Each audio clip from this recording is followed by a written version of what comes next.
direto ao ponto. Oferecimento: Plataforma Intacta 2 Extend. O futuro da soja é seu. E a Prosmate, Associação dos Produtores de Sementes de Mato Grosso. Olá, está no ar um programa direto ao ponto, gravando aqui em Brasília. E eu tenho o prazer de ter aqui comigo Bernard Kipp. Tudo bom, Glauber? CT, meu presidente da Mais-Al, é isso? Perfeito, exatamente. O Bernard é presidente da Mais-Al. Bernard, eu queria que você falasse um pouquinho da sua história pra gente, né?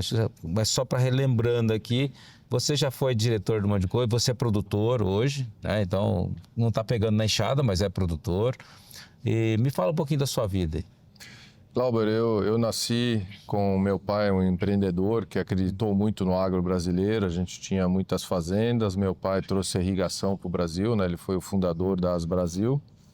E história longa e curta, os altos e baixos do Brasil, a gente teve momentos bons, a gente teve momentos ruins. Hoje a gente ainda tem algumas propriedades familiares, a gente produz soja, milho, feijão. No inverno a gente produz aveia, cevada. E temos não mexe com pecuária. Não, mexam com pecuária. A gente é muito reconhecido na nossa região por uma pecuária de cria e de recria muito boa. A gente tem até touro em Central e é uma parte da nossa paixão. E além Como que você tem o quê? Uma paixão nossa. Não, touro. A gente tem touro em Central. O que é isso?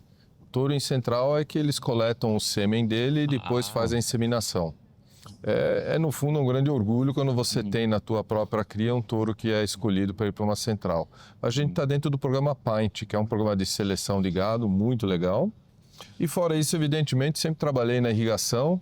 Depois que eu deixei de trabalhar com a Valmont, eu tive uns anos muito bons dentro da New Holland, ACO. Você foi diretor da Valmet? É Valmet? Da Valmont, sim. Meu pai foi o fundador, depois o meu irmão e eu, a gente vendeu a empresa para o grupo americano. E daí eu fiquei quase 17 anos como executivo deles. Depois eu fui para algumas outras empresas, trabalhei na New Holland, trabalhei na GCO. Hoje eu estou com a Bermad, uma empresa de Israel, que é a líder no mercado de válvulas para irrigação. E assim a gente continua ativo no agronegócio, ajudando não só a Abramilho, a Mais-Al, mas também a Abimac. Fala um pouquinho então da Mais-Al. A Mais-Al, ela é uma associação, né, de entidades, no caso, americana, brasileira, da Argentina, e fala qual tem sido o principal papel da Mais-Al. Olha, Glauber, a Mais-Al é uma associação desses três países que eu acho que é extremamente importante. Ela foi criada há 13 anos, 14 anos, muito em parte por causa do Brasil, que teve essa visão junto com os americanos. E como o mundo está cada vez mais polarizado, a Mais-Al é muito boa para tirar certas arestas e ver que muitos problemas que nós produtores temos, né, e os Estados Unidos, a Argentina e o Brasil junto representam mais de 80% do milho exportado. A gente tem muitas barreiras, a gente tem muitos problemas que a gente junto consegue resolver de uma maneira mais construtiva. E então é essencial, na minha opinião, a gente ter essa união. E nós temos uma governança, Glauber, muito rígida. De ano em ano a gente muda a presidência, a gente realmente faz as coisas de uma maneira colaborativa e existe muito respeito entre os três países. Mesmo nós sendo concorrentes, a gente sabe que os nossos mercados, que são especialmente contra a biotecnologia, é só nós nos unindo que a gente consegue vender o nosso produto e vencer até certo ponto, desculpa eu dizer isso, a ignorância contra a biotecnologia. Agora, o foco da Mais-Al é só biotecnologia ou não? Tem um foco diferente também em outros temas, por exemplo? Vamos supor que o Brasil está com, vamos supor, essas questões do Green Deal, alguma coisa da Europa. Isso, os americanos entram nisso também ou não? Olha, como nós somos concorrentes, a gente precisa escolher os assuntos e ter um comprometimento de todos em participar, né? Alguns desses assuntos talvez demora 1 ano ou 2 anos para os três países se unirem e entenderem que o problema de um pode virar o problema do outro. No momento, a biotecnologia é o nosso item número 1. E essa questão dos europeus, os Estados Unidos está observando. Ele não é contra, mas ele também não está nos ajudando. Mas o nosso principal ataque, vamos dizer assim, é a Europa, e estamos tendo algumas vitórias indiretas que não estão muito na mídia ainda, mas, por exemplo, a questão da edição genética na biotecnologia, onde os europeus não legislaram ainda, mas os técnicos já são a favor, é uma grande vitória onde nós da Mais Alto também ajudamos a construir isso, né? Ah, certo. Agora, nesse caso, por exemplo, temas assim que são pertinentes ao Brasil e à Argentina, você pode se unir, sem problema nenhum. Total. Olha, inclusive, todos nós que participamos da MaisAl, a gente tem um pouco o lado da ética de discutir coisas que a gente faz. Por exemplo, eu acabei de voltar da missão da China, né? Do governo brasileiro de biotecnologia. E dentro da MaisAl nós falamos sobre isso, mas é óbvio que nessa reunião que eu fui agora, eu fui representando o Brasil e não fui representando a MaisAl. Aí é uma questão que eu diria de ética, de bom senso, da gente trabalhar junto e às vezes não pensar só numa vitória pequena de curto prazo e sim pensar numa estratégia de longo prazo. E por incrível que pareça, quando os Estados Unidos, Argentina e Brasil se unem, a gente se torna muito forte. Muito. Não tem como não ser, né? Então, além de ser uma grande produção, é uma grande exportação. Agora me fala uma coisa, na China, você falou que foi lá, teve... qual que é o principal objetivo dessas viagens da China, no caso, é a questão de biotecnologia também? Não, claro que a missão do governo brasileiro tinha várias coisas, mas nós fomos por causa da biotecnologia. Deixa eu antes fazer um parênteses aqui, Glauber, que eu acho que é muito importante para todos nós no Brasil. Nós no Brasil, como brasileiros, sendo sensatos, nós não queremos entrar na briga que cada vez está se escalando mais entre os Estados Unidos e a China. Tá? Essa briga, sinceramente, não faz sentido a gente entrar nela e defender um, defender outro. Nós temos que entender que nós temos as nossas relações com os Estados Unidos, a nível macroeconômico do Brasil, e com a China. No caso da China, a gente precisa ter o orgulho que a gente é o maior fornecedor de alimentos da China.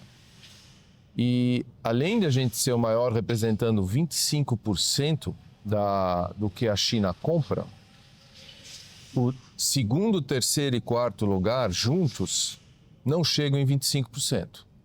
Então a importância do Brasil é muito grande. Então, antes de a gente falar assim, o que é a nossa... É até interessante esse comentário seu, porque a gente vê também essa importância, que a gente recebeu um documento até lá que veio da China, né? Que inclusive mostra a tarifa que é empregada para os Estados Unidos e a tarifa que é empregada no Brasil. Então, no caso da soja, para eles para os Estados Unidos é 25%, no Brasil, por exemplo, é 3%. Então, né? Porque realmente há uma relação muito forte nisso. Né? Exatamente. Bom, como eu disse, nessa briga a gente tem que tomar cuidado para não entrar, mas o que na nossa missão a gente trouxe de novo para a mesa para discutir a sincronização das novas cultivares da biotecnologia, ou seja, a evolução das sementes novas, das cultivares novas, a gente não está conseguindo aprovar na China. Então, nós estamos tentando, antes de eles falarem não para nossas cultivares, mostrarem todo o trabalho feito aqui no Brasil, que é muito sério, de segurança alimentar, de segurança do desenvolvimento das sementes, e a gente poder usar elas aqui para poder ter novas tecnologias, porque nós estamos ficando para trás. Na verdade, não quer dizer que eles não vão aprovar, né? É mais uma questão de morosidade mesmo. O time... O Brasil, na verdade, é o país que aprova com maior... velocidade, né? Nós temos aqui a CTNBio, a prova com muita velocidade. No caso da China, me parece que é muito burocrático, muito moroso lá, né? Vamos colocar assim. O país, sem dúvida, que é o mais flexível, mais rápido é a Argentina, mas o Brasil é muito rápido também. O que os chineses estão falando, os chineses, evidentemente, também usam um pouco para avaliar isso, porque eles estão vendo que com essa tecnologia nós crescemos mais rápido. Tá? E, como todo país, ele não quer só ficar importando, ele também quer produzir. E você sabe que os chineses agora aprovaram a biotecnologia e estão tendo empresas, inclusive nós visitamos nessa missão uma grande produtora de semente de transgênicas na China e, evidentemente, eles querem evoluir. Então, Glauber, é uma mistura de a gente trabalhar junto, de o Brasil se aproximar, é uma mistura de a gente criar essa confiança mútua e também é uma questão de eles quererem evoluir tecnologicamente e quererem se aproximar do Brasil. Então, não é um jogo simples. Berner, eu vou pedir só um minutinho para você, nós vamos para o intervalo e já voltamos falando um pouquinho mais sobre essa relação Brasil-China, a questão de aprovação de tecnologia. Não sai. De volta direto ao ponto, conversando aqui com o presidente da Maisal, Bernard Kipp.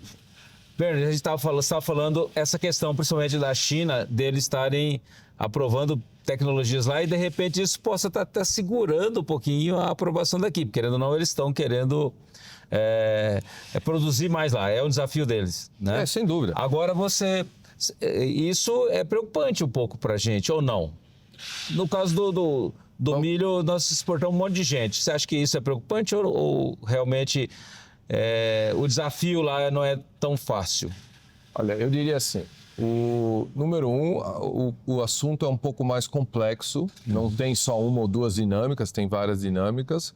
E nós temos que entender que hoje, a nível mundial, os Estados Unidos é o maior produtor de milho e a China é o segundo maior. Sim. E o Brasil é o terceiro. Então, se mistura um pouco no momento... O Brasil é o terceiro bem menorzinho, né? Porque, querendo ou não, só a China produz o dobro da gente. Mas nós temos um potencial enorme de melhorar. Então, no momento, eu diria assim que nós temos várias bolas aí nesse jogo. Aí a gente tem que tomar cuidado para não se queimar. Nós temos essa briga entre os Estados Unidos e a China que a gente tem que, ao meu ver, evitar ao máximo de entrar nessa briga. Nós temos que, ao mesmo tempo, criar uma confiança maior dos chineses em reação às nossas cultivares e mostrar que essas nossas cultivares vão nos dar uma vantagem nos subtrópicos, né, na agricultura subtropical nossa, e essa vantagem nós vamos poder repassar, nós vamos produzir mais com menos, ou seja, a gente conseguiria colocar mais milho, mais soja dentro do mercado chinês num custo mais baixo. Em parte nós temos que explicar isso. O terceiro ponto é, evidentemente, os chineses querem ter um certo acesso à nossa tecnologia e trabalhar junto com ela. Então, nós temos que equilibrar isso. Isso que talvez é um pouco difícil para o telespectador entender, que esse jogo não é um jogo só de uma dinâmica, são várias. Agora, na sua visão, o chinês hoje não planta com biotecnologia. Não sei se eles têm tantas pragas lá, ou alguma coisa assim, como é o caso nosso, que a gente realmente a lagarta, e a gente tem notado, eu tenho rodado agora, semana passada eu rodei, por exemplo, vários municípios, várias fazendas de produtores, e eu notei muito isso, que a tecnologia está indo embora. Tem muita lagarta entrando no cartucho ali, está entrando na espiga, comendo espiga, causando problema. E isso tem tirado, ainda não está tirando produção, mas como diz, muitas vezes até a Bayer mesmo sempre coloca, até o Márcio Santos já apresentou isso, que muitas vezes a gente estaria perdendo 30% da produção se não fosse a biotecnologia. Agora você imagina, a China que já produz 200 e poucos milhões, se ela ganhar 30% com a biotecnologia, ela vai ser exportador, vai competir com a gente, né? E aí, então você acha que é possível isso, ou ele já tem uma boa produtividade e a tecnologia só vai ser um complemento, não vai realmente ser um avanço tão grande quanto é no Brasil? Vamos lá, Glauber. Nós sabemos que faz mais de 25 anos que o plano do governo de 5 em 5 anos é se tornar autossustentável. Então, o plano que foi emitido ano passado novamente mostra que a China quer ser autossustentável e nós estamos vendo pelos investimentos sendo feitos, pelos sistemas de irrigação que o governo está subsidiando e instalando na China, que eles vão continuar aumentando. O outro ponto que você está dizendo é que eles já estão usando a biotecnologia, ainda não numa escala tão grande que nem nós aqui no Brasil, mas estão usando, vão usar mais, e para mim isso é um fato. Tá? Isso é um fato e não adianta a gente falar a China é nosso cliente, mas a China também é nosso concorrente. Como o mercado europeu e como de certa maneira os Estados Unidos, a gente claro que não exporta milho para lá, mas nós exportamos hoje carne, nós exportamos etanol e, por exemplo, a nossa carne, querendo ou não, tem milho. Então essa briga vai continuar, só que é um erro, especialmente da sociedade civil, em não ser a favor da biotecnologia, a favor da tecnologia, porque eu digo, sem a tecnologia nós não vamos conseguir manter os custos de alimentos baratos e não vamos conseguir ter algo para mitigar a mudança climática. A mudança climática que nós estamos tendo, os problemas que nós estamos tendo nas propriedades, a biotecnologia, vai ser um dos principais fatores para nos ajudar. E também tem uma coisa, né? Nós não dependemos, o milho brasileiro não depende da China, né? Isso é uma grande vantagem, o que é um problema com relação à soja, mas eles também na soja eles não vão aumentar muito, porque na verdade eles têm prioridade no milho. E a gente tem um monte de países aí que vão precisar do nosso milho, eu acho que... E sem falar no consumo do etanol, que a gente está aumentando muito, que é uma boa coisa. Eu queria você, agora que você tem um monte de chapéu, né? Então eu queria que a gente fosse um pouquinho no chapéu da irrigação. Eu acho que você tem sido um batalhador nesse ponto. Como é que você está vendo a irrigação no Brasil? Quando você vai nos Estados Unidos, você senta com o SGA lá, os caras falam, cara, o país que mais tem água é o Brasil, pode fazer piscicultura, pode irrigar, nós temos medo da água que vocês têm lá. Quando chega aqui, a gente não consegue. Veja com o licenciamento ambiental aí que não aprova, está enroscado. Tereza Cristina tentou fazer um acordo, não saiu o acordo, então não está avançando. Como é que você vê a questão da irrigação no Brasil? Olha, de uma maneira muito humilde, eu diria assim que o Brasil tem, como você mesmo disse, um potencial enorme e o que a gente precisa é realmente destravar a capacidade de nós armazenarmos água durante a época das águas, no verão brasileiro. É muito complexo fazer reservatórios. A grande maioria dos técnicos da Embrapa, dos técnicos espalhados nos estados, sabem que fazer reservatório de água traz mais sustentabilidade, ajuda a fauna, ajuda o meio ambiente e não faz mal. Só que, infelizmente, existe esse travamento geral contra fazer reservatório d'água. Para mim, esse é um ponto macro que Brasília teria que nos ajudar muito. No mais, eu diria sim que os estados já perceberam, o agricultor já percebeu, nós estamos vendo uma constante aumento da área irrigada, tanto na parte de gotejamento, como na parte de carretel, como na parte de pivô. Isso é uma coisa muito importante. Você, agricultor, não fale mal de uma ou outra tecnologia de irrigação, fale pró a irrigação, que nós, no fundo, às vezes jogamos pedra no caminho um do outro em vez de se ajudar. Nós temos que ser pró-irrigação. Outro dia até eu vi uma pessoa muito ilustre falando assim, não, nós irrigamos de uma maneira sustentável, os outros não irrigam.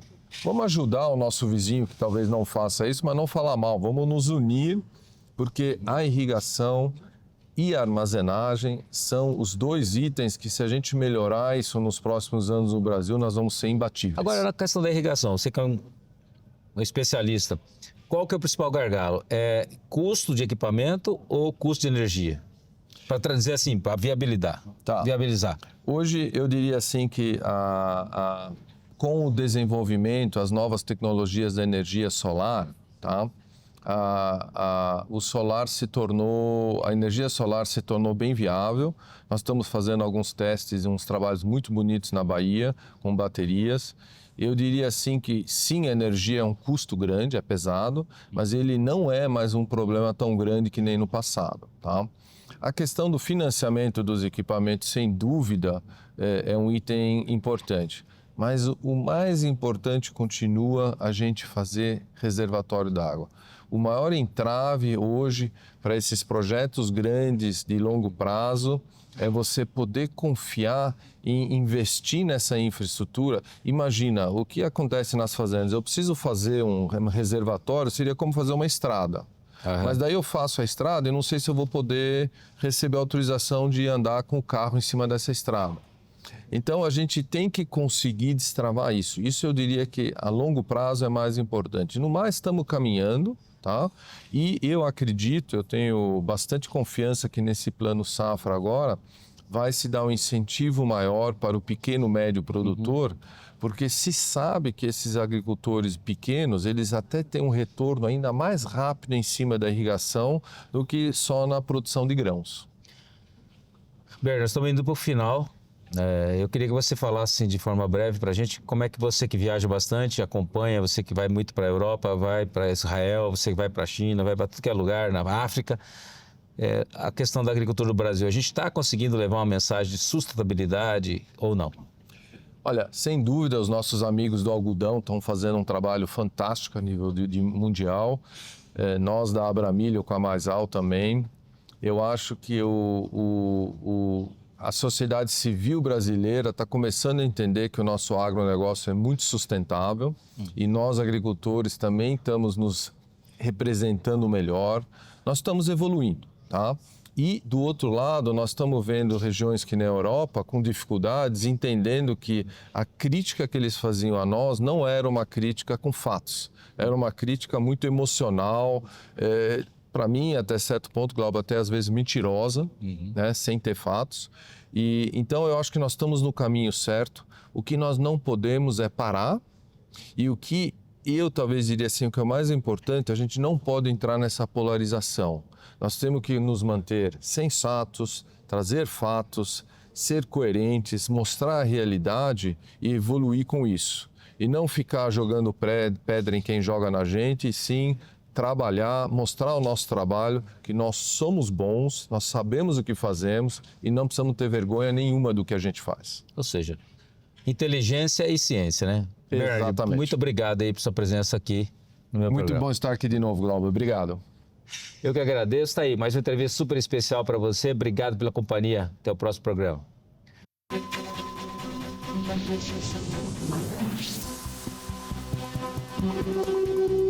Direto ao ponto. Oferecimento: Plataforma Intacta 2 Extend. O futuro da soja é seu. E a Aprosmate, Associação dos Produtores de Sementes de Mato Grosso.